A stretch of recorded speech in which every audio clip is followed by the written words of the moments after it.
मित्रों, जो सुरक्षा बल में जाते हैं, नेवी हो, एयरफोर्स हो,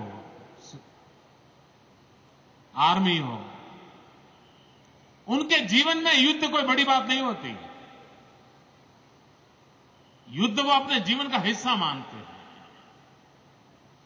और उसके जीवन में हारने का या जीतने का अवसर भी आता है। किसी को परास्त करने का भी अवसर आता है, लेकिन दुनिया में बहुत कम लोग होते हैं जिन्हें किसी देश को जन्म देने का अवसर मिलता है। फील्ड मार्शल शाम मानेकशॉ दुनिया में वो नाम है जिसने विश्व के मानचित्र पर एक नए देश को जन्म दिया था। बांग्लादेश को उसने बनाया था।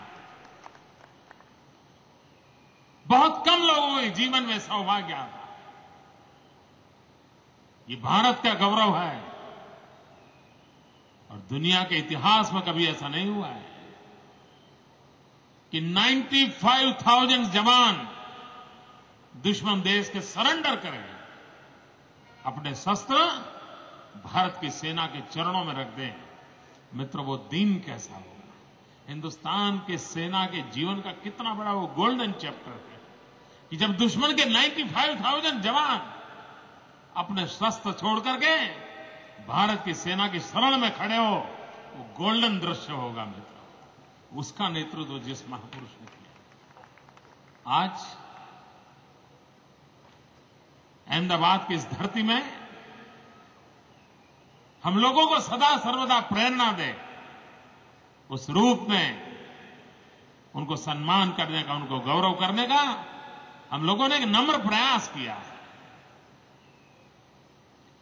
मित्रों, एक तरफ देश के लिए कुछ करने वालों का सम्मान करना हमें संतोष देता है और दूसरी तरफ देश का दुर्भाग्य देखिए दोस्तों, आप भी चौंक जाएंगे। मैं जब जानकारी दूंगा आप भी चौंक जाएंगे। 2 दिन पहले आजमगढ़ में एक समारोह चल रहा था। आतंकवादियों को बचाने का एक माहौल बनाया जा रहा था और राजनीतिक दल के लोग वहां मौजूद थे, तालियां बजा रहे थे। हर पार्टी वहां मौजूद थी। कांग्रेस पार्टी थी, मुलायम सिंह की पार्टी थी, मायावती जी की पार्टी थी और उस समारोह में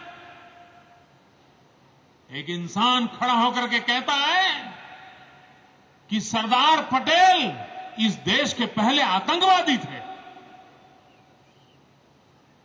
और ये नेता सुन रहे थे। डूब मरो, आपको जीने का अधिकार।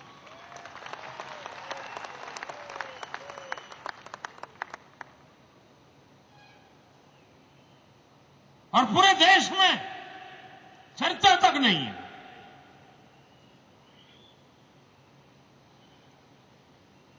देश की एकता और अखंडता के लिए अपने बुद्धि चातुर्य से इतिहास को नया मोड़ जिसने दे दिया। अंग्रेज लोग गए थे, हिंदुस्तान 500-600 टुकड़ों में बढ़ जाएगा ये सपना देख करके गए थे। पूरी अंग्रेज सल्तनत ने देश को टुकड़ों टुकड़ों में बांटने के बीज बोए थे। तब एक सरदार पटेल थे जिसने अंग्रेजों के सारे इरादों को नाकाम कर दिया था। उस आदमी में दम था। लोह पुरुष कहने को नहीं कहे गए थे। उन्होंने देशी रियासतों को जोड़ दिया, कश्मीर से कन्याकुमारी, अटक से कटक एक हिंदुस्तान बना करके दे दिया। ऐसे महापुरुष को इस देश में आतंकवादी कहने की कोई हिम्मत करे और दिल्ली की सरकार हाथ पे हाथ धरी रह करके बैठी हुई है। मैं तो इससे बड़ा देश का कोई दुर्भाग्य नहीं हो सकता। हिसाब मांगना पड़ेगा इन लोगों का। आज मित्रों विठल भाई पटेल की पुण्यतिथि है। सरदार वल्लभ भाई पटेल के बड़े भाई, 75 साल पहले उनका स्वर्गवास हुआ था और वियना में उनका स्वर्गवास हुआ था। और तब उनका डेड बॉडी, सुभाष बाबू वहां थे उस समय, सुभाष चंद्र बोस ने विठल भाई पटेल के डेड बॉडी को वहां पर विशेष ट्रीटमेंट वगैरह करा करके स्टीमर से हिंदुस्तान भेजा था। और नवंबर महीने के दूसरे सप्ताह उनका डेड बॉडी आया था। विठल भाई पटेल का अग्नि संस्कार होना था। सरदार वल्लभ भाई पटेल जेल में थे। सरदार वल्लभ भाई पटेल गांधी के निकट थे। पंडित नेहरू जेल में नहीं थे। विठल भाई पटेल को अग्नि संस्कार करना था।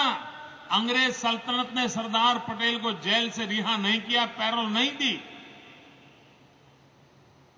बहुत स्वाभाविक बात है कि सरदार पटेल जैसे वरिष्ठ नेता जेल में हो, विठल भाई पटेल का डेड बॉडी वियना से आया हो, अंग्रेज सल्तनत सरदार पटेल को छोड़ती न हो।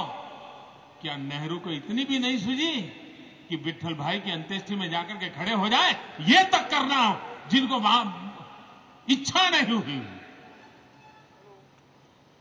और मित्रों, आज विठल भाई पटेल को जिस कॉफिन में लाया गया था, वो कॉफिन सरकार के कहीं इधर उधर ऐसे पड़ा हुआ था।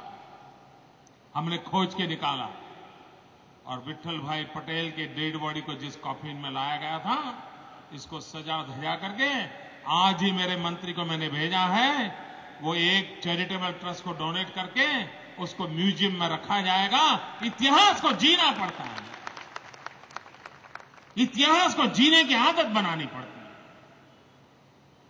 जो इतिहास को जीना नहीं जानते, वो इतिहास बना भी नहीं सकते मित्रों। और इसलिए मेरी कोशिश है,